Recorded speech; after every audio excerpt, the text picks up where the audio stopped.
இன்றைக்கு நாம் ஏசாயா 49 அதிகாரத்தை தியானிப்போம். ஆண்டவருக்கே மகிமையும் கனமும் ஸ்தோத்திரமும் உண்டாவதாக. 48வது அதிகாரத்தில் இஸ்ரவேல் ஜனங்களை பாபிலோனிலிருந்து மீட்டெடுக்க பெர்ஷிய ராஜாவாகிய கோரேசை எழும்ப பண்ணுவேன் என்று வாக்கு கொடுத்தார்.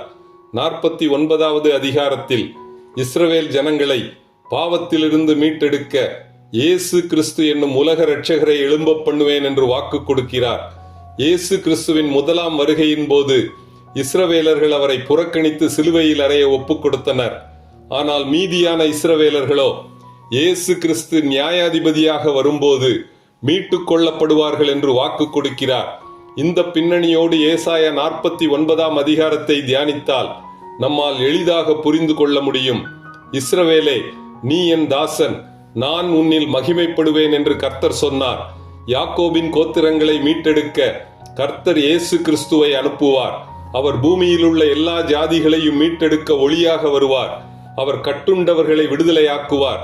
இருளில் உள்ள ஜனங்கள் வெளிச்சத்தை காண்பார்கள். அவர்கள் பசியாய் இருப்பதுமில்லை, தாகமாய் இருப்பதுமில்லை, உஷ்ணமாகிலும் வெயிலாகிலும் அவர்கள் மேல் படுவதுமில்லை. சகல மேடுகளிலும் அவர்களுக்கு மேய்ச்சல் உண்டாயிருக்கும். அவர்களை நீரூற்றுகள் இருக்கிற இடத்திற்கு கொண்டு போய் விடுவார்.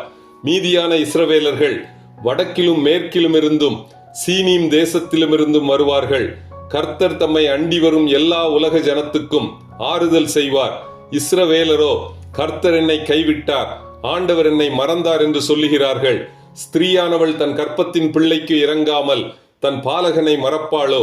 அவர்கள் மறந்தாலும் நான் உன்னை மறப்பதில்லை. இதோ என் உள்ளங்கைகளில் உன்னை வரைந்திருக்கிறேன். உன் குமாரர் தீவிரித்து வருவார்கள். உன்னை நிர்மூலமாக்கினவர்களும் உன்னை பாழாக்கினவர்களும் உன்னை விட்டு புறப்பட்டு போவார்கள். உன் கண்களை ஏறெடுத்து சுற்றிலும் பார். அவர்கள் எல்லாரும் ஏகமாய் கூடி உன்னிடத்தில் வருகிறார்கள். நீ அவர்கள் எல்லாரையும் உனக்கு ஆபரணமாக தரித்து மணமகள் அணிந்து கொள்வது போல நீ அவர்களை அணிந்து கொள்வாய் என்று என் ஜீவனை கொண்டு சொல்லுகிறேன் என்று கர்த்தர் உரைக்கிறார்.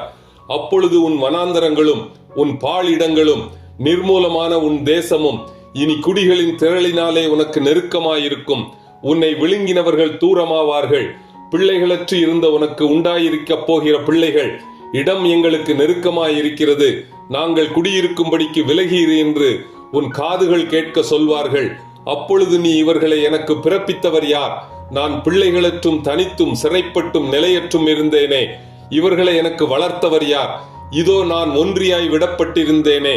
இவர்கள் எங்கே இருந்தவர்கள் என்று உன் இருதயத்தில் சொல்லுவாய். இதோ ஜாதிகளுக்கு நேராக என் கரத்தை உயர்த்தி ஜனங்களுக்கு நேராக என் கொடியை ஏற்றுவேன். அப்பொழுது உன் குமாரரை கொடுங் கைகளில் ஏந்தி கொண்டு வருவார்கள். உன் குமாரத்திகள் தோளின் மேல் எடுத்துக்கொண்டு வரப்படுவார்கள். ராஜாக்கள் உன்னை வளர்க்கும் தந்தைகளும் அவர்களுடைய நாயகிகள் உன் கை தாய்களுமாயிருப்பார்கள். தரையிலே முகங்குப்புற விழுந்து உன்னை பணிந்து கொள்வார்கள்.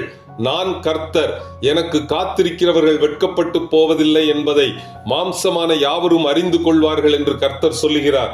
இத்துடன் ஏசாயா 49 அதிகாரம் முடிவடைகிறது. கர்த்தர் தாமே நம் எல்லோரையும் ஆசீர்வதிப்பாராக. ஆமென்.